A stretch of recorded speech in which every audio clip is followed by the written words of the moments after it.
Welcome to the Page by Page Book Club. I'm your host, Paige in Print, and I bring you weekly book club meetings wherever you get your podcasts. We're back for another one, y'all, and we're talking about a topic that I am obviously an expert on. Everyone's saying it, everyone's asking my opinion on it, and that is sports. Everyone wants to know my opinion on sports, and I'm so glad you asked. I know I'm being funny, but I do want to say my first job out of college was working for a sports entertainment company. So how about them apples? Little did we know that I have lore. It's true, I know a decent amount about sports. I wouldn't say I'm an expert by any means, but I can cook a little bit. I have come today in my sweatshirt that says reading is my sport, because at this point I couldn't think of anything more accurate. I just quite literally could not think of anything that is more true than that. So I want to discuss sports romance, sports recommendations. I want to discuss sports player archetypes. I want to discuss sports I want to see more of. I have things to discuss today. So without further ado, let's do a little bit of lore, shall we? For context, let's remember that I started reading in July of 2023. That was the time that I entered into the bookish space. And on the flip side of that, though, I am a literary publicist. That is my job. That's what I do. So I do a lot of industry research as well. So while I may not have been present during these times that I'm about to discuss, I have researched them. But if you are present and have any corrections, holler. Let me know. So the reason I give that whole preface is because I feel like as a romance genre, we go through waves of popular subgenres. So for example, I feel like it was just super angsty romance there in the 2010s. And then we did a billionaire shift, mafia billionaire shift. And then we did a hockey romance shift. So just angsty, like under no circumstance is there to not be angst. And then we did billionaire, mafia, a little dark, morally gray, maybe even that type beat. And then we went to hockey romance, and we've been in hockey romance. Since hockey romance, we have had like a cowboy romance renaissance with a firefighter cusp. Dare I say, cowboy sun, firefighter moon. I don't know. What would the rising be? Billionaire rising, morally gray rising? I don't know. I'm just saying, there have been just popular trope types, and hockey is the sports romance popular trope. I feel like it is such a large piece of the romance pie, and it fascinates me. I think about why hockey is the sport that gets the most love and recognition and interest in the romance genre, and I think it ultimately comes down to the physicality of the players and the nature of the sport, because, you know, they fight. It's a way more physical sport. That's kind of my thought, even more so than football. That's really like all I can come up with for the reason. And for that reason, I do think that there's a rugby allure. However, rugby is not super popular in the United States. So I think that there's less rugby romance being written here. But from my Scottish, Irish, UK queens, I see you, and I love your rugby moments. So yeah, I've been thinking a lot about the hockey takeover, and it has interested me, and I do want to spend some time giving you all some recommendations from every sport today. But I did want to address the literal elephant in the room, which is hockey is the large majority. And don't let this be me saying I don't enjoy hockey romance. I enjoy hockey romance just as much as the next girl. I'm just saying, why such a disproportionate amount? I don't know. It's very interesting. The things I think about, the things that keep me up at night. Why is hockey romance such a large sector of the genre? Okay. So, I had somewhere else I was going to go with this, and it is totally escaping me. Yeah, it's not gonna come to me, so we're gonna keep moving. Shall we start with the hockey romance recommendations then at this point? I feel like that makes the most sense. I love a hockey romance series, and no hockey romance series really can compare in my heart to my favorite hockey romance series, and that is the Lakes hockey series by the one, the only, Sloane St. James. Wow. Wow. Sloane is just in her own league. She has a really, really beautifully unique voice and storytelling methodology. And the woman writes spice, y'all. She just does. If you prefer a spice heavy number, Sloane St. James is your girl. And the Lakes hockey series is just such a standout for me. It is so different from anything I have ever read. It is, so the first book, she goes missing as a child, as in is taken. And as an adult, after the person who took her passes, she realizes she was taken and like goes to find her old family. Well, her brother's best friend, who she grew up being best friends with, is now a professional hockey player, of course. Now that she's back, it's like, is there something here? So there's a bit of suspense element to that one. And then there's Strong and Wild. Oh, this one is crazy, y'all. So she lives across the hall from the rookie on the hockey team. And she really desperately wants to pave her own way and finance a business for herself. It's a super cool, unique cocktail lounge. That's her concept. And so she is making spicy baking content to help fund that. Well, little does she know that the rookie across the hall is her top subscriber, but he doesn't want her to realize that. He didn't realize that first. He was just happened to be subscribed to her and then put two and two together, and he was like, she cannot find this out.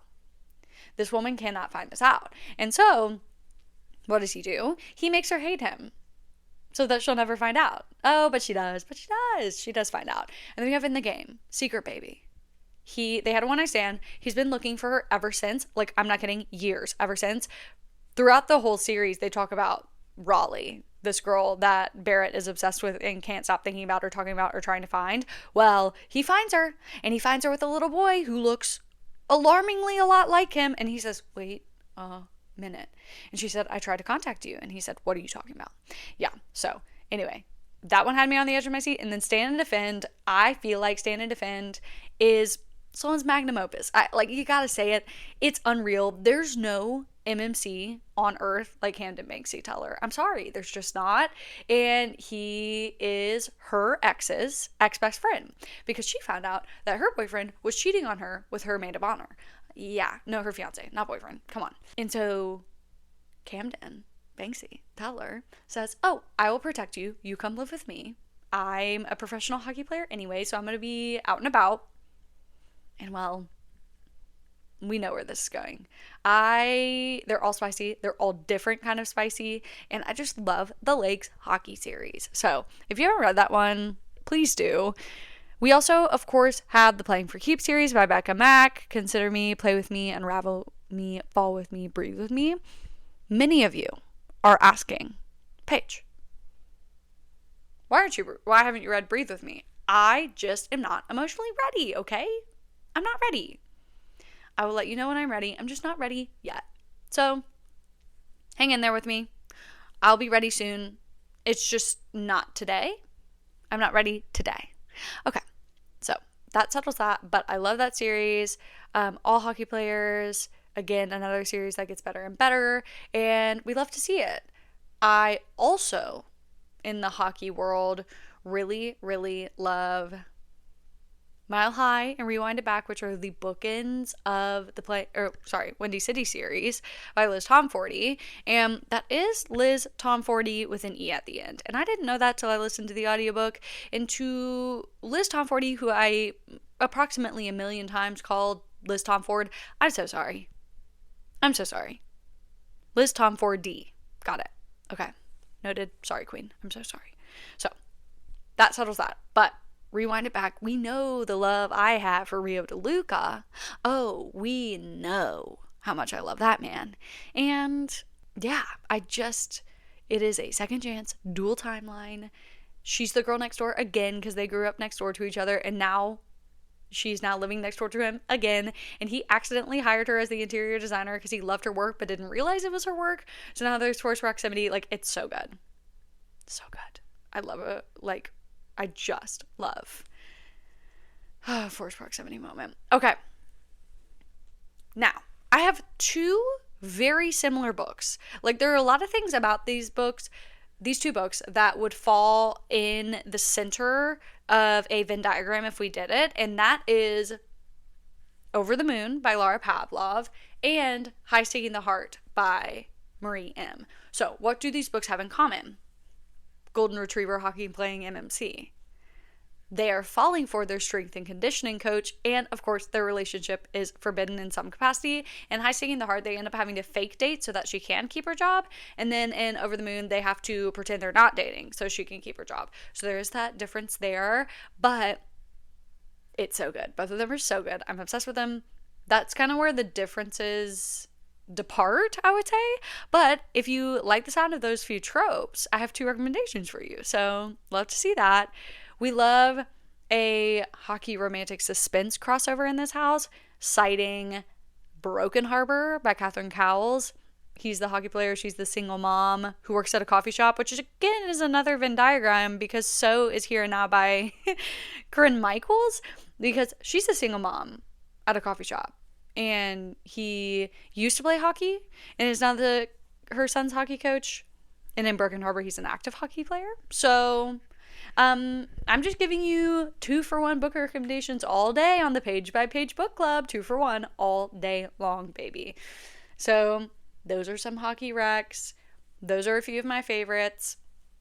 I would say, generally speaking, I am a small town girly. So I am not reading sports romance as much as I am small town, but I do love small town. And that's why I wanted to do a dedicated episode to sports, to give the sports books a holler, to give them a good moment in the sun, because I feel like I haven't let them bask in the sun as of late. So there's that. Now's the controversial moment where we say, well, if hockey is the most popular sport, what is the next most popular sport?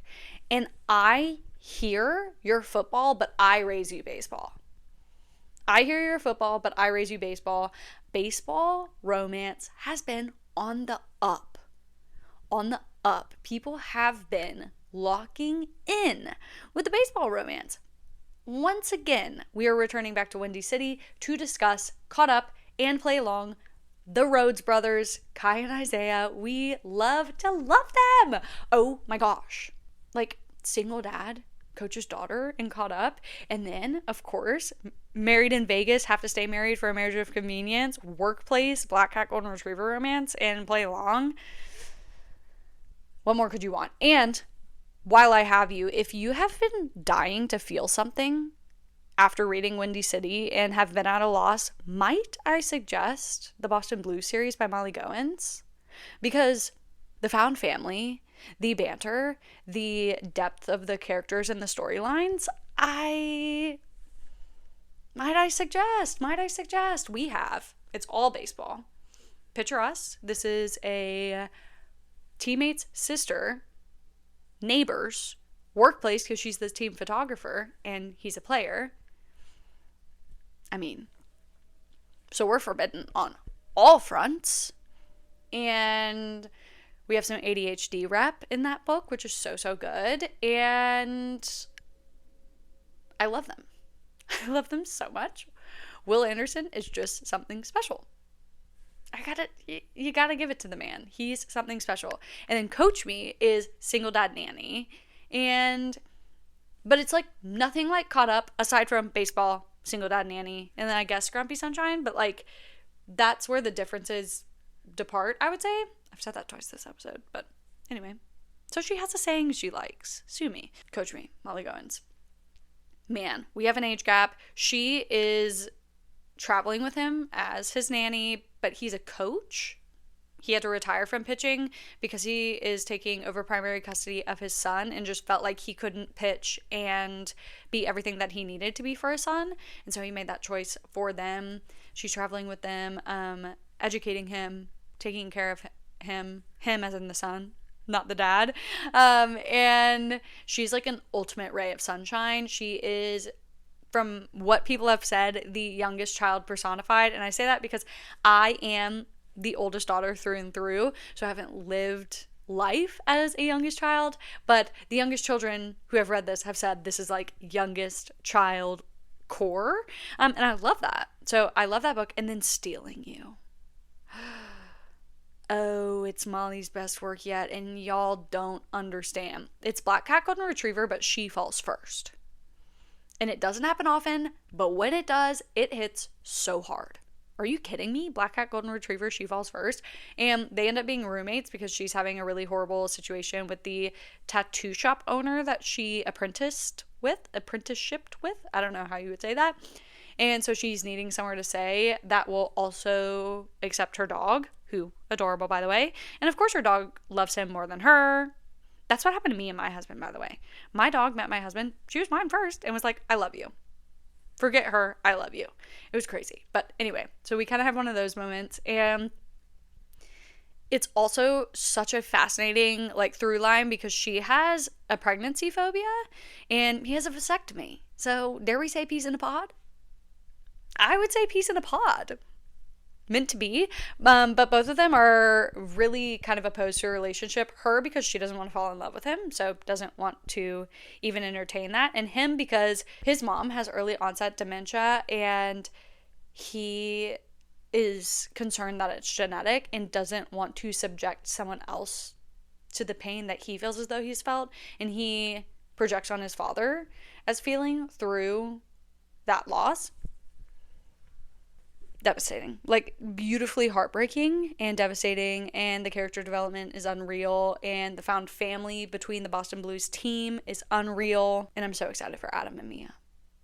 They're up next. There's going to be 5 books total, and I love them. So if you've been dying to feel something after reading Windy City and you haven't read Boston Blues yet, come forward, please.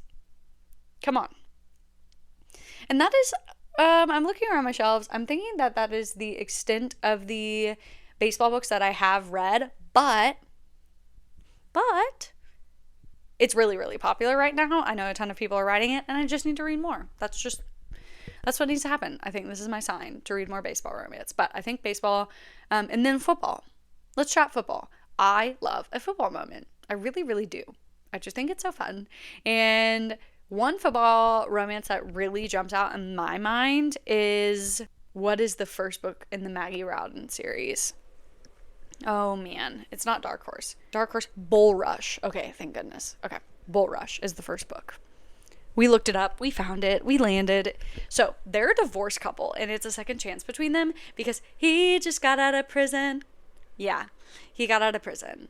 And he realized that the divorce paperwork was not filed correctly. And so, yeah, they're married. But is she engaged to someone else? Yes, but he said, no. We're still married.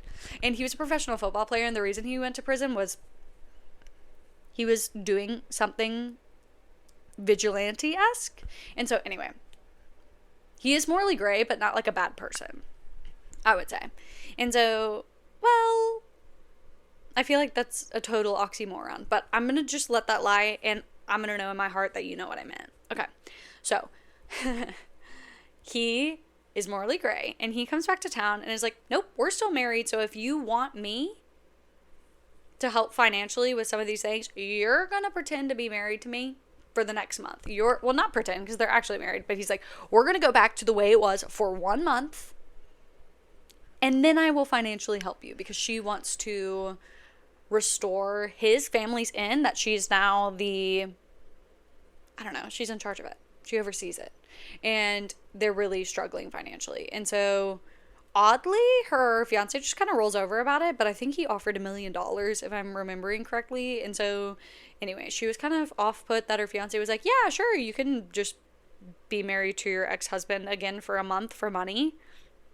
it's not a good look, my guy. Like, it's really not. But anyway, so they do that. And you can see where this is going to go. But he is a former professional football player and has interest in playing again. And so that's a really, like, unique take on football. Also, In a Rush, Kate Canterbury. Marriage of Convenience, he's been yearning for her. Capital Y, yearning for her for years. I'm talking their whole lives. And he finally finds a scenario to enter into a marriage of convenience with her and essentially use that time to, like, make her fall in love with him, which wasn't that big of a deal because she had a crush on him anyway. Anyway, so I love that book. The Treasure State Wildcat series by Devaney Perry. College football romance perfection. I love it. Coach is kind of a second chance. College best friends. So they were best friends in college, and what had happened was they finally were like, are we going to do this? Is this thing happening between us? And then he found out that his ex-girlfriend, on again and off again ex-girlfriend, who with peace and love is kind of the worst, was pregnant. And so he returns to town with his daughter now to accept the head coaching position at Treasure State. And she's the assistant athletic director. So they're forbidden to be together because of work, but the feelings are very much so still there. Then we have Blitz. And to Blitz, I apologize because I've not been talking about you enough. Blitz, I'm so sorry. Haven't been talking to you enough. And we need to talk about Blitz. So, Blitz. These two ended up kind of hitting it off at a 4th of July party. Timing is key here, people. It's the 4th of July. They hit it off, they have their moment, and they're very interested in one another. But it's extremely unfortunate because she is the new to town senior transfer volleyball player, and he is the very, very young member of the football coaching staff. Yeah, so it is a coach player situation, but they didn't know that to start with, and there's not really a significant age gap at all. Like, at all. So, anyway, they're having to fight their feelings for each other because obviously that would not be okay for either of them, especially not for him, though. And for her, but, like, he would have professional ramifications from it. So they're having to move through that. Very fascinating. And then we have Rally. And Rally is my best friend Tori Ann's favorite. My favorite's Merritt, but we'll get there. Rally is an accidental pregnancy opposite sides of the track number because he is the bigwig college football quarterback. And she is really just fighting to get through college, to be able to afford it. She's working, and they hit it off. They have an evening together. She's pregnant, and they're having to navigate that because they were strangers, literally strangers. It was one night stand, accidental pregnancy, and they're in college. Like, it's angsty, and she ends up moving in with him, but his family's lovely and her family's not, and it's so good. So angsty, so good. And then Merritt, if you know me, if you've been here, we've heard about Merritt. But if you haven't, I'll just do a little rapid fire. They were childhood best friends, and then they got into a fight when they were like 12, and he was kind of mean to her. And then they've been like frenemies ever since. But his mom is dying of cancer. His mom is terminally ill, and her dying wish is for them to kind of get along again. And so she asked them to go on a date, and they see how happy them going on the one date makes her. So he's like, can we fake date just to make her happy at the end of her life? And so they do that, but she moves through his grief with him in like a way that I've never read before. It's a Roman Empire book for me, but that's the Treasure State Wildcat series. And if you like a football romance, that is the one. Like, it is the one. So love that. While we're on the football topic, One Look Lena Hendricks. It's the first book in the Sullivan family series. He is a former pro football player coming back again to be the coach of a college team. Oh, can I go back to Treasure State Wildcats really, really fast? I'll be right back, Lena. All of the books, for the most part, take place on the same timeline, by the way, which is so fascinating. So you see different things unfold in different books, and you get resolutions in them, like, in the different books. So that's fascinating. Okay, I'm back. One look. He's in town, and he is coaching about an hour away from his hometown, out-of-towner, Michigan. Heyo, shout out. Love out-of-towner. And So he's moved back to where his family's from and they're living there, but he does need childcare, of course, because he's a single dad. And so he does find a nanny, and the tension between him and his nanny is, well, undeniable, of course. And things just kind of go from there. It's amazing. We have, what else? Omi-Wan by Kay Cove. He's a pro football player. She is like an absolute, complete, and total, like, boss. Like, she is super high up, very career driven, and they're best friends. But is there more? Who's to say? So that is a football moment. I'm trying to think, what other football moments do I have? Those are the ones that, the oh my gosh, it's Erin McKenzie series, guys. Yes, the Out of Bounds series by Erin McKenzie is such a fun one as well. They are all football romance, and the first one is called The Playbook, and it is teammate sister, forbidden, secret romance. He's a football player, of course, and then she is the teammate sister. And the second one is best friends to lovers, except for they've been like both denying their feelings for each other forever, but they're like best friends, and they end up going on a road trip together, and the tension is there for sure. And then I have not read the last two. The fourth one's coming out very soon, but the third one I haven't read yet. I had been waiting for the audio, and I think the audio's here, so I need to dig into that like now, yesterday. So I love football. I love football romance, so there's that. I'm gonna do a quick little shout out to soccer. Gotta shout out soccer. Samantha Young has been holding down the soccer romances. She had On Lover's Lane and Heart Street Lane. And both of them are soccer players. It's books 1 and 3 in the Back on Dublin Street series. Book 1 is kind of a second chance neighbors fake dating romance. And then book 3 is a fake engagement best friends to lovers romance. And book 3 is angsty. Actually, they're both angsty. They're both Scottish. So if you like an accent, Shanice is on that audio, and it's phenomenal as well. So love Back on Dublin Street. A little soccer shout out, rugby shout out, of course. Have to say hey to the boys of Tommen. Have to say hey. I mean, come on. Back to Lena World. Just say yes. He is a rugby player, an Olympic rugby player, and they are in this like friends with benefits type situation and trying to figure out like, is there something to us or are we just friends? They have a really funny meet not so cute, and so him trying to recover from how he treated her, and that is really, really funny, and I enjoyed that book a lot. Like, I really liked that book. Shout out to boxing for sure for his greatest muse, Hannah Cowan, a morally gray rock star, and she's a boxer. I mean, come on. And then I have Loving Romeo, Laura Pavlov, another boxing romance. He owns a boxing gym and is a professional boxer, so that's a super fun one. And Garnet Flat, Stephanie Perry. It's the third book in the Eden's Family series. That is a second chance. She's a doctor, single dad romance. Yeah. If you haven't read the Edens yet, come on. It's so good. So shout out to boxing. Bull riding, a classic. Red Mountain Time by India and Trevor Rice, and I love that one. I love that one so much, and he is a bull rider, and India's incredible. She grew up on a ranch herself, so they both really wrote like just a really like firsthand experience.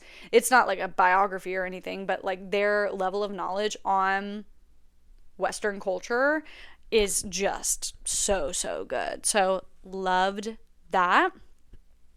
As a bull rider romance, a little lesser known bull rider romance, if you're in the market for that. Surfing, Pacific Shores, Sarah A. Bailey. Shout out Heathen and Honeysuckle, another second chance dual timeline number. And the angst, y'all. We've been in it with the angst, haven't we? And it's been beautiful. I've been loving the angst lately. I do need a like good, refreshing, happy moment every once in a while, but I've been living for the angst and I appreciate it. We've gotten real deep on these stories. So, yeah. Oh, basketball. There we go. I was like, there's a big sport I'm missing. If you were yelling at me, I'm so sorry. I've only read 2 basketball romances ever. I've read The Right Move, again, Windy City, Liz Tomforty, which is a classic, Roommates to Lovers, Best Friend's Brother, fake dating romance, and those tropes don't do it justice. If you haven't read The Right Move, I feel like I just glaze over the Windy City series because it's like so quintessential, but if you haven't read it, you are missing out. It's an absolute just delight of a series. So and it covers a bunch of different sports, as you have seen throughout this episode. So there's that. And then I read Night Shift like a way long time ago. It's a college basketball series. Oh, that reminds me. I'll loop back to that. Don't worry. I won't lose this thought. But college basketball, they both work, or she works the night shift in the library, I believe. This is one that's really escaping me because I read it like way early in my reading career. She works the night shift at the library and he is like pretty insistent on winning her over, if I remember correctly. And he's like the big deal on campus. Like basketball is the big deal sport at their college. And so, yeah, and it's very meta. The author like takes a really interesting take on the third act because the FMC is such a big reader. So that's really fun. Okay, what I was going to tell you though is the Ginger Walls series. It is it's set in Montgomery, Alabama too, which is such a unique, fun place to set a book. But Ginger Walls series, Newhouse University. I've only read the first book, and I have the next books on my audio wish list because I loved the first book so much. Easy Out. That's another baseball romance. There we go. See, I have read more baseball. Fear not. Easy Out by Ginger Walls. He is near silent because he stuttered growing up, and it really took a toll on him. And so he just prefers to speak less, and she is paired with him on a school project, and they're in the same friend group, and they've kind of had this magnetic pull between them but haven't addressed it.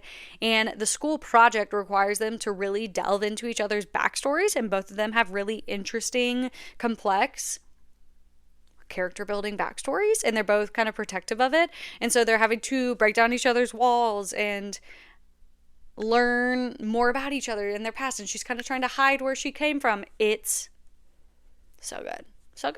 So that's just another baseball romance that I wanted to throw out there. I know that this episode's been a little all over the place. However, I am just having a good time. I was actually not planning on recording a podcast today at all, and I was like, you know what? No. We're going to do it. We're going to sit down with the girls and we're going to chat. So I just did not plan very well, but I wanted to chat with you guys today. So I hope that that's okay. I'm really, really happy that the podcast is back. Y'all have been so kind and receptive after my 12-week hiatus to the podcast being back, and y'all have shown up bigger and better than ever, and for that I just could not be more appreciative.